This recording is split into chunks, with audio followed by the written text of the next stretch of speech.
ಬನ್ನೇರಘಟ್ಟ ರೋಡಲ್ಲಿ ಗುರಪ್ಪನಪಳ್ಳ ಸೈಡಲ್ಲಿ ಹೋಗಿ, ಇಲ್ಲಿ ಗೌರಿಪಳ್ಳ ಸೈಡಲ್ಲಿ ಹೋಗಿ, ಇಲ್ಲಿ ತಾನಿ ರೋಡ್ ಸೈಡಲ್ಲಿ ಹೋಗಿ, ನಮ್ಮ ರಾಮಮೂರ್ತಿ ನಗರ್ ಕಡೆ ಹೋಗಿ, ನಮ್ಮ ಗೌರಿಪಳ್ಳ ಹಿಂದ್ಗಡೆ ಅದು ನಮ್ಮ ಮಾಗಡಿ ರೋಡ್ ಕಡೆ ಹೋಗಿ, ಗೋಪಾಲ್ಪುರ ಕಡೆ ಹೋಗಿ, ಆ ಕಡೆ ಎಲ್ಲ ಹೋಗಿ ಒಂದು ಆ ಸಾಮಾನ್ಯ ಮನುಷ್ಯ ಆಗ್ಬಿಟ್ಟು ಹೋಗಿ ಸ್ಟಿಂಗ್ ಆಪರೇಷನ್ ಮಾಡಿ ಹೋಗಿ ಗೊತ್ತಾಗುತ್ತೆ ನಿಮ್ಗೆ. ಇವಾಗೆಲ್ಲ ಹೆಂಗೆ ಡ್ರಗ್ಸ್ ಪೆಡ್ಲಿಂಗ್ಸ್ ಎಲ್ಲ ಸೆಲ್ ಆಗ್ತೈತೆ ಅಂತ ಹೇಳ್ಬಿಟ್ಟು ಸುಮ್ಮನೆ ಫೋನ್ ಪೇ ಮಾಡೋದು, ಕಾಂಟ್ಯಾಕ್ಟ್ ಮಾಡೋದು, ಅಲ್ಲಿ ಇಕ್ಬಿಟ್ಟು ಹೋಗ್ತಾರೆ, ಅದನ್ನ ಎತ್ಕೊಂಡು ಹೋಗ್ಬೇಕು.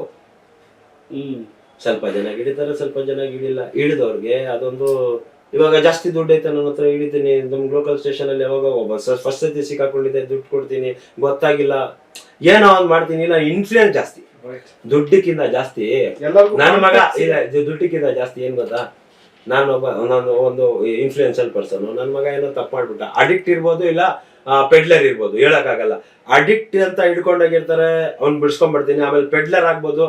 ನನ್ನ ಮಗ ನನ್ ಮರ್ಯಾದೆ ಹೋಗಲ್ಲ. ಆ ತರ ನನ್ಗೆ ಗೊತ್ತಿಲ್ಲ, ನನ್ನ ಮಗ ಮಾಡಿ ನಾನು ನಿಮ್ಗೆ ಕರ್ಕೊಂಡೋಗ್ತೀವಿ ಸರ್, ನಿಮ್ಗೆ ಒಳ್ಳೆಯವ್ರು ಇದಾರೆ ಬನ್ನಿ ಅಂತ ಹೇಳ್ಬಿಟ್ಟು. ಬಹಳ ಕಡೆ ಇವಾಗ ನಮ್ಮ ಪೊಲೀಸರು ಎಷ್ಟು ಆನೆಸ್ಟ್ ಆಫೀಸರ್ಗಳಿದ್ದಾರೆ, ಇವಾಗ ಎಂತೆಂತ ಕೇಸ್ ಕ್ರ್ಯಾಕ್ ಮಾಡ್ತಾರೆ, ಎಂತೆಂತ ಇನ್ವೆಸ್ಟಿಗೇಷನ್ ಕ್ರ್ಯಾಕ್ ಮಾಡ್ತಾರೆ. ಹೌದಲ್ಲ? ಯಾವ to salute to the police, state police of Karnataka ಅಲ್ವಾ, CBI ಅವರು, NIA ಅವರು ಇರ್ಲಿ, ಮಾಡ್ತಾರೆ.